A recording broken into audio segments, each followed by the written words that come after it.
Hello friends, welcome to HP Study Hub. आज दिनांक है 29 जनवरी। तो चलिए डिस्कस करते हैं 29 जनवरी के करंट अफेयर और स्टैटिक जीके के टॉप 10 इंपॉर्टेंट क्वेश्चन जो आपके आने वाले किसी भी एग्जाम के लिए बहुत ही ज़्यादा इंपॉर्टेंट है।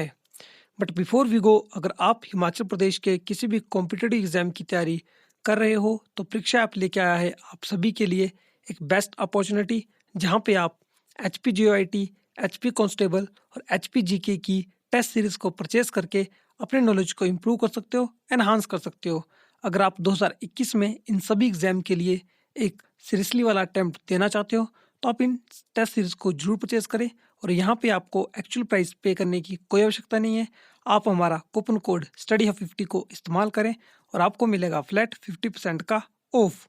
परीक्षा ऐप को डाउनलोड करने का लिंक आपको डिस्क्रिप्शन बॉक्स में मिल जाएगा। और इसके साथ ही अगर अभी तक आपने हमारे चैनल को सब्सक्राइब नहीं किया है तो हमारे चैनल को सब्सक्राइब करें and don't forget to press the bell icon button. तो चलिए शुरू करते हैं आज के इस लेक्चर को। क्वेश्चन नंबर 1, जिसमें आपसे पूछा गया है, राजेंद्र कुमार भंडारियम who was seen in news recently is the winner of which award.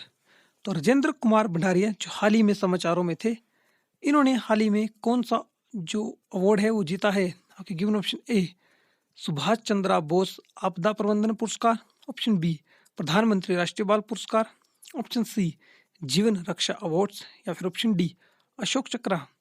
तो इस क्वेश्चन का जो राइट आंसर होगा, राजेंद्र कुमार भंडारियम ने जीता है ऑप्शन ए सुभाष चंद्र बोस आपदा प्रबंधन पुरस्कार। तो हाल ही में राजेंद्र कुमार भंडारिया ने इंडिविजुअल कैटेगरी में जीता है सुभाष चंद्र बोस आपदा प्रबंधन पुरस्कार 2021। और ये जो अवार्ड है फ्रेंड्स दिया जाता है by the Ministry of home affair. और इसकी जो अनाउंसमेंट की है वो की है होम मिनिस्टर जो प्रेजेंट में हमारे अमित शाह ने। और उनके अनुसार जो है राजेंद्र कुमार भंडारियम इंडिविजुअल कैटेगरी में इस बार विनर है सुभाष चंद्र बोस आपदा प्रबंधन पुरस्कार के। ठीक फ्रेंड्स, काफी इंपोर्टेंट क्वेश्चन आप इसे याद रखें। The next question, question number 2, जिसमें आपसे पूछा गया है, Ayushman CAPF scheme is a joint initiative of National Health Authority and which ministry। तो क्वेश्चन नंबर 2 में आपसे पूछा गया है, आयुष्मान CAPF एक आपको एक ज्वाइंट इनिशिएटिव है। एक तो है नेशनल हेल्थ अथॉरिटी, तो आपने दूसरी मिनिस्ट्री का नाम बताना है, कौन सी है वो। आपके ऑप्शन ए तो Ministry of Defence, Ministry of Home Affairs, Ministry of Education, या फिर option D the Ministry of Social Justice and Empowerment. तो इसका राइट आंसर होगा क्वेश्चन नंबर 2 का option B. Option B is the right answer. तो union home minister यानी कि अमित शाह ने सैटरडे को अनाउंसमेंट की है आयुष्मान CAPF स्कीम। और उन्होंने कहा है कि it will benefit around 10 lakh personal of central arm police force. ठीक है, तो काफ़ी आपका एक इम्पोर्टेंट स्कीम थी जो कि आपका आयुष्मान भारत है। और इसके साथ CAPF स्कीम इसमें ऐड की गई, जिसमें सेंट्रल आर्म फोर्स और उनकी फैमिली जो है इस स्कीम को जो इसका जो है फ़ायदा उठा पाएंगे। फिर इस स्कीम के तहत लगभग 10 लाख CAPF जवान एंड ऑफिसर्स और अराउंड 50 लाख फैमिली मेंबर्स जो है वो एबल कर सकेंगे medical benefit at 20,000 hospital in the country. Friends, यहाँ पे है इन हॉस्पिटल के अंदर कुछ आपके डेजिग्नेटेड हॉस्पिटल हैं जहाँ के अंदर ये जो आर्मी से रिलेटेड जितने भी सेंट्रल आर्म पुलिस फोर्स से रिलेटेड जितने भी फैमिली मेम्बर्स हैं, इनकी फैमिली है, पर्सनल्स हैं, जवान हैं, ऑफिसर हैं, ये भी फ्रेंड्स यहाँ पे इनको अवेलेबल कर सकेंगे मेडिकल बेनिफिट्स को। तो हेल्थ से रिलेटेड या हेल्थ से रिलेटेड कोई भी अगर इनको प्रॉब्लम होती है तो डेजिग्नेटेड 25,000 हॉस्पिटल में ये जो है फ्री में अपनी जो है मेडिकल हेल्थ की फैसिलिटी ले पाएंगे। तो काफ़ी इंपॉर्टेंट स्कीम है, आप इसे याद रखें। The next question, question number 3, जिसमें आपसे पूछा गया है, Shagun is a flagship scheme of which state और यूटी। शगुन एक स्कीम चलाई गई है, आपने मुझे बताना है कौन सी स्टेट ने, गुजरात, महाराष्ट्र, पंजाब या फिर मध्य प्रदेश। तो इसका जो राइट आंसर होगा क्वेश्चन नंबर 3 का, शगुन स्कीम चलाई है ऑप्शन सी पंजाब ने। तो आप यहाँ पे देखते हैं, तो Punjab is implementing a scheme जिसका नाम है शगुन और under which the financial assistant is provide for the marriage of daughters who belongs to the low income family. तो फ्रेंड्स, इस स्कीम के तहत जो है अगर कोई लड़की जो है जो बिलोंग करती है लो इनकम फैमिली से, उसे जो यहाँ पे फाइनेंशियल असिस्टेंट प्रोवाइड करवाई जाएगी। और इसका जो मेन एम है स्कीम का वो है किस तरह से रोकी जा सके चाइल्ड मैरिज को, टू प्रिवेंट चाइल्ड मैरिज जो है इस स्कीम का मेन मोटो है। और इसी स्कीम को ध्यान में रखते हुए पंजाब सरकार ने हाल ही में अपनी जो ग्रांट देते थे मैरिज पे, अगर कोई person daughter of construction worker से शादी करता है तो उन्हें पहले 31,000 मिलता था, अब उसे बढ़ा के भी 51,000 कर दिया है। तो तो काफ़ी इंपॉर्टेंट स्कीम आप इसे याद रखें। प्रेजेंट में पंजाब के सीएम की बात करूँ, चीफ मिनिस्टर की, तो वो है captain Amarinder Singh. Next question की बात करें, क्वेश्चन नंबर 4, जिसमें आपसे पूछा गया है Mohammad Shtayyeh. Mohammad Shtayyeh who has seen in news recently the prime minister of which country. Mohammad Shtayyeh कौन सी कंट्री के प्राइम मिनिस्टर हैं? आपके ऑप्शन है पैलेस्तीन, इसराइल, पेरू या फिर अर्जेंटीना। तो इसका जो राइट आंसर है वो है ऑप्शन ए, पैलेस्तीन। तो Palestine is the right answer. और ये हाल ही में न्यूज़ में इसलिए थे क्योंकि फ्रेंड्स इन्होंने जो है इंटरनेशनल कम्युनिटी से आपके एक रिक्वेस्ट की है ताकि वो एंड कर सके जो भी इसराइल और फिलिस्तीन के बीच में वॉर चला हुआ या फिर एक्सट्रीमिस्ट शेटलर असॉल्ट चली हुई है, उनको इजीली वे से सॉल्व किया जा सके। और इनके साथ ही इन्होंने कहा है कि राम अल्लाह रिसेंटली जो इसराइल ने वेलकम किया है यूएस के प्रेसिडेंट इलेक्टेड जो बाइडन का, और उनके illegal decision to build more than 750 shuttle unit is an attempt to take full advantage of the outgoing Donald Trump administration। यहाँ पे फ्रेंड्स इन्होंने अनुमान लगाया कि जो बाइडेन बन के आए हैं अमेरिका के नए राष्ट्रपति, अब उनका जो रवैया है वो पैलेस्तीन के प्रति थोड़ा सा अच्छा रहेगा। जैसा कि डोनाल्ड ट्रंप के टाइम था कि उन्होंने यहाँ पे शटल यूनिट्स बनाए थे 760 के आसपास लगभग पैलेस्तीन की टेरिटरी में इसराइलियों की, वहाँ पे जो डोनाल्ड ट्रंप ने हेल्प की थी।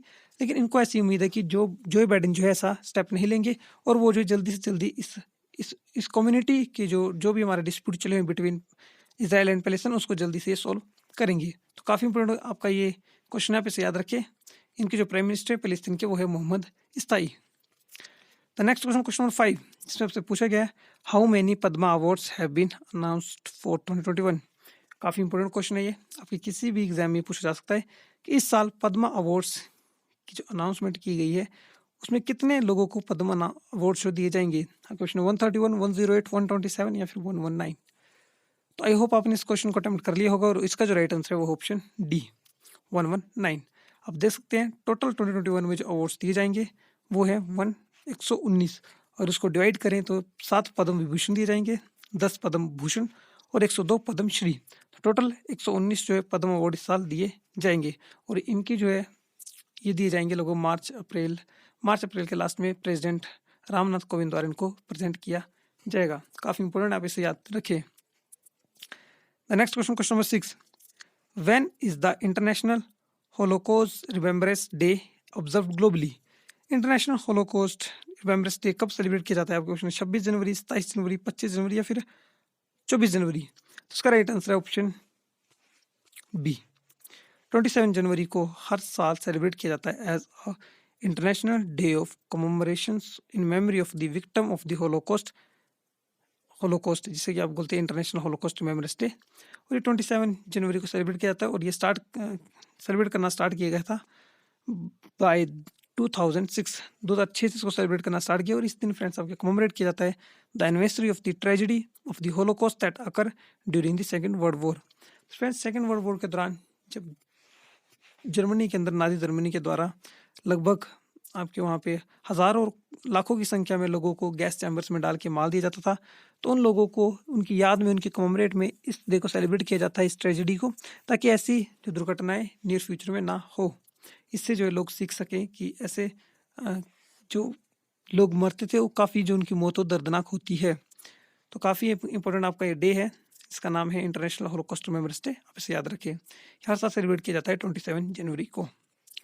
The next question number 7, the Subhash Chandra Bose आपदा प्रबंधन पुरस्कार 2021 is institutional category has been confirm upon. तो आज के लेक्चर में मैंने जो क्वेश्चन नंबर 1 किया था वहाँ पे पूछा था मैंने सुभाष चंद्र बोस आपदा प्रबंधन पुरस्कार इंडिविजुअल कैटेगरी में। यहाँ पूछ रहे हैं इंस्टीट्यूशनल कैटेगरी में अवार्ड किसको मिला है। आपके गिवन ऑप्शन यहाँ पे रहे Disaster Mitigation and Management Centre Uttarakhand, option B Sustainable Environment and Ecological Development Society यानी कि SEEDS, option C 8th Battalion of the National Disaster Response Force यानी कि एनडीआरएफ, या फिर option D National Institute of Disaster Management NIDM. तो इसका जो right answer होगा वो होगा option B Sustainable Environment and Ecological Development Society को दिया गया है सुभाष चंद्र बोस आपदा प्रबंधन पुरस्कार इंस्टीट्यूशन कैटेगरी में। और इंडिविजुअल कैटेगरी में किसके दिया गया था, उनका नाम था राजेंद्र भंडारियम। हम उनका भी नाम याद रखें। नेक्स्ट क्वेश्चन नंबर 8, द 2021 प्रधानमंत्री Rashtriya Bal Puraskar has been confirm upon how many student. तो 2021 में प्रधानमंत्री राष्ट्रीय बाल पुरस्कार कितने बच्चों को दिया जाएगा, कितने स्टूडेंट्स को दिया जाएगा? आपको ऑप्शन है 25, 32, 30 या फिर 39। तो इसका right answer option B, 32 children को इस साल दिया जाएगा प्रधानमंत्री राष्ट्रीय बाल पुरस्कार अवार्ड्स। तो काफ़ी इंपॉर्टेंट है फ्रेंड्स, आप इसे याद रखिए। और ये जो है 32 डिस्ट्रिक्ट जो है 21 स्टेट्स की, वहाँ से ये बच्चे बिलोंग करते हैं। The next one, question number 9। The BSF यानी कि border security force has launched the operation Sardhawa on the international border of which state to keep check-in on instance of infiltration due to the dense fog cover in the area। तो friends due to fog, ठीक है, due to fog की वजह से जो भी border के अंदर इंटरनेशनल बॉर्डर पे इनफिल्ट्रेशन होती है उसको कंट्रोल करने के लिए BSF ने एक ऑपरेशन सरधावा लॉन्च किया है। आपने मुझे बताना है कौन सी स्टेट के इंटरनेशनल बॉर्डर के साथ, राजस्थान, गुजरात, उत्तराखंड या फिर हिमाचल प्रदेश। तो इसका राइट आंसर होगा ऑप्शन ए।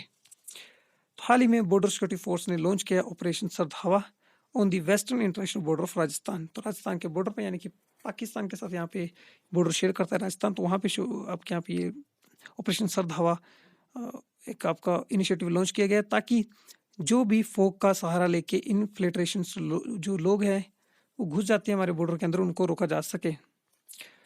नेक्स्ट क्वेश्चन की बात करें, क्वेश्चन नंबर 10 और आज के लास्ट क्वेश्चन जिसमें आपसे पूछा गया है the election commission of India was establish in which year. तो इलेक्शन कमीशन ऑफ इंडिया को कौन से साल में बनाया गया था? आपका ऑप्शन है 1952, 57, 50 या फिर 55। तो इस क्वेश्चन का जो राइट आंसर होगा क्वेश्चन नंबर 10 का, वो होगा ऑप्शन सी, 1950। तो इलेक्शन कमीशन ऑफ इंडिया को एस्टैब्लिश किया गया था 25 जनवरी 1950 को। तो इसलिए जो है 25 जनवरी को सेलिब्रेट किया जाता है as a national voter day, Rashtriya Matdata दिवस के रूप में मनाया जाता है 25 जनवरी, क्योंकि इसी दिन बना था इलेक्शन कमीशन ऑफ इंडिया।